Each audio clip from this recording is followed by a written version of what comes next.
Entry भले ही late हुई है,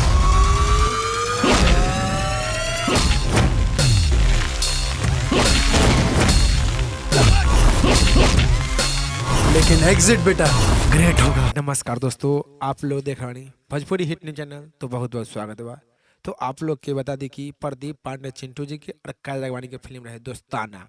दोस्ताना फिल्म जो कि सिनेमा घर में तबाही मचावे के बाद आप लोग के अब टीवी पर देख के मिली वर्ल्ड वाइड टेलीविजन पर। जी हाँ, जो कि कब और किस दिन देखे मिली, फुल्ली जानकारी जाने के बाद तो आप लोग हमनी के वीडियो के लाइक कर दी और हमनी के चैनल बनाया बानी तो चैनल के सब्सक्राइब कर ली। तो आप लोग के बता दी कि प्रदीप पांडे चिंटू जी के और कायल राघवानी की फिल्म रहे दोस्ताना, तो वर्ल्ड वाइड टेलीविजन पर 19 दिसंबर के शनिवार के शाम के 7 बजे देखे के मिली। जी हाँ, जो कि शनिवार के शाम के 7 बजे, जो कि टीवी चैनल के नाम बा भोजपुरी सिनेमा। भोजपुरी सिनेमा पर प्रदीप पांडे चिंटू जी की फिल्म दोस्ताना 19 दिसंबर के शाम के 7 बजे देखे की मिली। जी हाँ भाई, तो आप लोग भी प्रदीप पांडे चिंटू जी के फैन बनी तो बहुत ही खुशखबरी की बात बाकी प्रदीप पांडे चिंटू जी का कायल राघवानी के एक साथ वाला फिल्म दोस्ताना आप लोग के वर्ल्ड वाइड टेलीविजन यानी भोजपुरी सिनेमा पर 19 दिसंबर के शाम के 7 बजे देखे के मिली।